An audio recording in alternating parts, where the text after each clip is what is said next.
Di balik kilau peradaban manusia tersembunyi kisah-kisah kelam tentang kota-kota yang pernah berjaya, namun kini tinggal puing.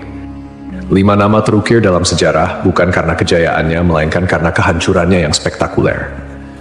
Kota-kota ini, yang konon dikutuk oleh Sang Pencipta, menjadi pengingat abadi akan batas antara kehendak manusia dan murka ilahi. Dari debu dan abu, kisah mereka berbisik, memperingatkan generasi mendatang tentang harga yang harus dibayar atas pembangkangan dan dosa. Mari kita telusuri jejak kota terkutuk ini, yang nasibnya telah diputuskan oleh tangan Tuhan sendiri. 1. Pompei. Pompei adalah sebuah kota kuno yang terletak di wilayah Campania, Italia. Kota ini memiliki sejarah panjang yang dimulai jauh sebelum kehancurannya secara tragis pada tahun 79 Masehi. Pompei telah berdiri sejak abad ke-7 sebelum Masehi oleh suku Ossi. Awalnya, Pompei merupakan sebuah pemukiman kecil yang kemudian berkembang menjadi kota pelabuhan penting di wilayah Napoli. Pompei pun berkembang menjadi kota yang besar pada masanya.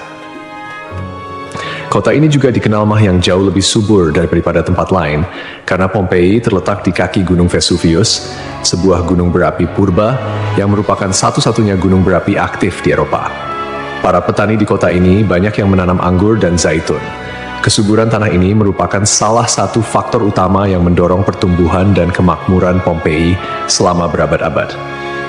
Meskipun Gunung Vesuvius telah lama menjadi bagian dari lanskap kota Pompei, penduduk kota tampaknya tidak menyadari bahaya yang kelak akan ditimbulkannya. Gunung Vesuvius diketahui telah tidak aktif selama berabad-abad, dan pengetahuan vulkanologi pada masa itu masih sangat terbatas. Kota Pompei merupakan bagian dari wilayah kekuasaan Romawi kuno.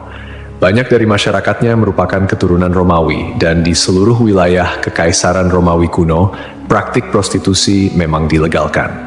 Namun Pompei menawarkan sesuatu yang lebih. Diperkirakan ada 35 rumah bordil yang tersebar di kota ini. Di Pompei ada beberapa lupanar, dengan yang paling terkenal disebut Lupanar Grande, yang merupakan satu-satunya rumah bordil besar yang ditemukan di sana. Kata lupanare sendiri berasal dari kata Latin lupa, yang berarti serigala betina, istilah yang juga digunakan untuk para pelacur pada zaman itu.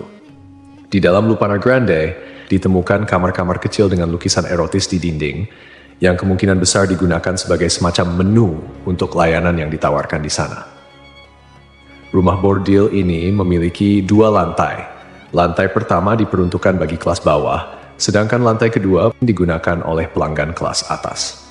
Jumlah yang tergolong banyak mengingat Pompei hanya seluas 12 km² dengan populasi sekitar 11.000 orang. Untuk menuju rumah bordil, jalanan di Pompei diberi petunjuk arah berupa pahatan falus alat kelamin laki-laki, sebuah tanda untuk membantu orang asing yang mungkin mabuk berat atau tidak bisa berbicara bahasa lokal. Praktik prostitusi biasanya dilakukan oleh para budak yang memasang tarif sangat murah. Bahkan tarif di Pompei jauh lebih murah daripada di wilayah Kekaisaran Romawi lainnya. Dengan membayar setara harga seperempat gelas anggur, setiap laki-laki yang datang ke Pompei sudah bisa memesan pelacur. Pada salah satu dinding aula, ditemukan tulisan yang artinya, "Jika Anda mencari pelukan manis di kota ini, semua gadis di sini tersedia." Hubungan seksual yang diwajarkan tidak hanya terjadi antara laki-laki dan perempuan saja. Penemuan grafiti menunjukkan bahwa homoseksual dan pemerkosaan anak juga menjadi hal yang biasa di Pompei. Temuan inilah yang membuat Pompei dijuluki sebagai kota maksiat, terlepas dari arsitekturnya yang megah dan keberagaman karya seninya. Akhirnya, setelah kegiatan maksiat di kota ini semakin parah dan menjadi pemandangan yang lumrah, pada tanggal 24 Agustus 79 Masehi, sekitar tengah hari, terjadilah letusan mahadahsyat dari Gunung Vesuvius. Gunung ini mengeluarkan kolom erupsi yang luas dan tinggi hingga mencapai ketinggian 33 km. Abu vulkanik dan batu apung mulai berjatuhan di Pompei dan di daerah sekitarnya. Tebalnya erupsi menyebabkan kegelapan di siang hari dan membuat orang-orang kesulitan untuk bernapas, sehingga penduduk Pompei banyak yang tidak sanggup melarikan diri. Kemudian pada malam hari, letusan mencapai puncaknya. Serangkaian awan panas yang mematikan mulai menyapu kota dengan kecepatan tinggi dan membunuh siapapun di kota tersebut. Meskipun sulit untuk memastikan jumlah korban jiwa yang tepat, diperkirakan ada sekitar 2.000 orang yang tewas di kota Pompei, meskipun banyak juga yang berhasil melarikan diri pada tahap awal erupsi. Namun, mereka yang tertinggal atau terlambat melarikan diri menghadapi nasib yang sangat mengerikan. Kota maksiat ini hancur lebur bersama 500 tahun. Setelah sekian lama, Pompei ditemukan kembali pada abad ke-14 dan penggalian yang dilakukan mengungkapkan banyak artefak serta mumi-mumi yang terkubur di bawah abu vulkanik. Pompei kini menjadi simbol peringatan akan bahaya dari keangkuhan dan dosa manusia.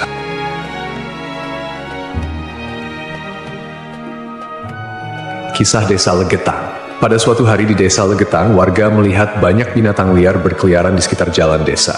Binatang-binatang ini, seperti monyet, kera, babi hutan, dan lainnya, bukan berasal dari daerah tersebut. Setelah diselidiki, ternyata hewan-hewan ini berasal dari Gunung Pengamun-Amun, yang berada agak jauh dari Desa Legetang. Kejadian ini membuat warga khawatir dan mereka bermusyawarah untuk menyikapinya.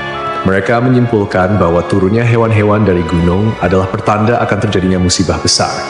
Kepercayaan lokal yang menyatakan bahwa hewan bisa merasakan bencana sebelum terjadi mendorong warga Desa Legetang untuk bertindak cepat. Mereka memutuskan untuk kerja bakti membuat parit di lembah Gunung Pengamun-Amun sebagai upaya antisipasi bencana, khususnya longsor. Desa Legetang terletak di dataran tinggi Dieng, Kecamatan Batur, Kabupaten Banjarnegara, Jawa Tengah. Desa ini dikenal dengan tanahnya yang sangat subur, bahkan lebih subur dibandingkan desa-desa lainnya di sekitarnya. Sebagai contoh, jika semangka yang ditanam di desa lain hanya mencapai berat sekitar 6 kg, semangka yang ditanam di Legetang bisa mencapai 10 hingga 12 kg. Setelah parit selesai dibuat, kehidupan di desa kembali normal. Desa Legetang adalah desa yang makmur, hanya sedikit orang miskin di sana. Banyak saudagar kaya yang hidup mewah dan uang sering dihamburkan untuk hiburan. Setiap malam, mereka sering berjudi dan mengadakan berbagai hiburan yang tidak pantas, seperti kesenian lengger yang kadang berujung pada tindakan asusila. Kesenian ini yang hanya dilakukan di desa tersebut menjadi simbol betapa jauhnya masyarakat desa ini dari nilai-nilai agama dan moral. Setiap malam, penduduk Desa Legetang terlibat dalam berbagai bentuk kemaksiatan, termasuk perjudian, mabuk-mabukan, dan seks bebas. Mereka yang tidak terlibat dalam perilaku ini tampaknya membiarkannya, seolah-olah itu adalah hal yang wajar. Beberapa sumber melaporkan bahwa tingkat kemaksiatan di desa ini sangat tinggi, dengan beberapa laporan ekstrem seperti hubungan seksual antara anak dan ibu kandung.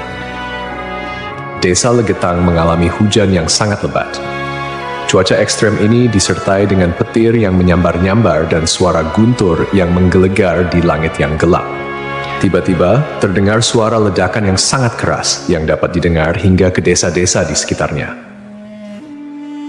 Bukan paginya, setelah badai reda, penduduk desa-desa tetangga terkejut mendapati bahwa Desa Legetang telah tertimbun tanah dari puncak Gunung Pengamun-Amun.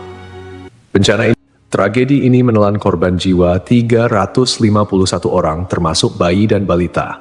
Hanya satu orang yang berhasil selamat, yaitu seorang pemuda bernama Suhuri yang sedang berada di luar desa saat kejadian. Secara logika, sulit untuk memahami bagaimana Desa Legetang bisa tertimpa longsoran dari puncak gunung yang jauh dan terpisah oleh lembah serta perkebunan. Penduduk desa telah membuat parit sebagai antisipasi terhadap longsor, tetapi bencana ini tampaknya melibatkan fenomena yang tidak bisa dijelaskan dengan mudah. Ada yang berpendapat bahwa kejadian ini adalah azab dari Allah, karena tidak dapat dipahami secara rasional. Ashabul Ras. Ashabul Ras adalah sebuah kaum yang hidup pada zaman dahulu. Kisah mereka disebutkan dalam Al-Quran sebagai salah satu kaum yang mendapat azab dari Allah Subhanahu wa Ta'ala. Nama Ashabul Ras secara harfiah berarti penghuni sumur atau pemilik sumur. Mereka tinggal di sebuah wilayah yang kini diperkirakan berada di antara Yamamah dan Hadramaut di Jazirah Arab. Kehidupan Ashabul Ras sangat bergantung pada sebuah sumur besar yang menjadi sumber air utama. Tidak hanya menjadi pusat kehidupan, tetapi juga menjadi simbol kemakmuran dan identitas kaum tersebut. Mereka membangun peradaban yang cukup maju di sekitar sumur ini dengan pertanian dan peternakan sebagai mata pencaharian utama. Namun, meskipun telah diberi nikmat berupa sumber air yang melimpah, Ashabul Ras justru menyalahgunakan anugerah tersebut. Mereka mengembangkan sistem kepercayaan yang menyimpang dan menyembah pohon cemara besar yang tumbuh di dekat sumur mereka. Pohon ini dianggap suci dan dijadikan objek penyembahan, menggantikan Allah Subhanahu wa Ta'ala sebagai Tuhan yang seharusnya disembah. Kemusyrikan Asyabul Ras tidak berhenti pada penyembahan pohon saja. Mereka juga mengembangkan praktik-praktik yang bertentangan dengan ajaran Tauhid, seperti membuat patung-patung yang merepresentasikan dewa-dewa mereka, kemudian melakukan ritual dan persembahan kepada pohon cemara, serta menolak ajaran-ajaran monoteisme yang dibawa oleh para nabi dan rasul. Allah Subhanahu wa Ta'ala dalam rahmatnya yang tak terbatas tidak langsung menghukum Asyabul Ras. Sebaliknya, Allah Subhanahu wa Ta'ala mengutus seorang nabi kepada mereka untuk membimbing dan mengingatkan mereka akan jalan yang benar. Nabi yang diutus ini, menurut beberapa riwayat, adalah Nabi Syuaib, meskipun ada juga yang berpendapat bahwa ia adalah nabi yang lain yang namanya tidak disebutkan dalam Al-Quran. Nabi yang diutus kepada Asyabul Ras berusaha dengan gigih untuk mengajak kaumnya kembali ke jalan yang lurus. Ia menyampaikan risalah Tauhid, mengajak mereka untuk hanya menyembah Allah Subhanahu wa Ta'ala dan meninggalkan penyembahan terhadap pohon dan berhala. Nabi ini mengingatkan mereka akan nikmat-nikmat Allah Subhanahu wa Ta'ala yang telah diberikan, termasuk sumur yang menjadi berkah dalam kehidupan mereka. Namun, meski telah diingatkan, mereka tetap keras kepala dalam kekufuran dan kemusyrikan, bahkan mulai mengancam dan memusuhi Nabi yang diutus kepada mereka. Penolakan ini berlangsung dalam waktu yang cukup lama, menunjukkan kesabaran Allah Subhanahu wa Ta'ala dalam memberi kesempatan kepada hamba-hambanya untuk bertaubat. Setelah bertahun-tahun menolak ajakan Nabi mereka dan tetap teguh dalam kekufuran, akhirnya azab Allah Subhanahu wa Ta'ala turun kepada kaum Asyabul Ras. Azab ini datang sebagai konsekuensi dari penolakan mereka yang terus-menerus terhadap ajaran Tauhid dan ketekunan mereka dalam menyembah selain Allah Subhanahu wa Ta'ala. Menurut beberapa riwayat, azab yang menimpa Asyabul Ras terjadi dalam beberapa tahap. Pertama, terjadi kekeringan dan paceklik. Allah Subhanahu wa Ta'ala mulai mengurangi curahan rahmatnya dengan menahan air hujan. Akhirnya, terjadi kekeringan berkepanjangan. Tanaman-tanaman mereka mengering dan ternak mereka mulai mati kelaparan.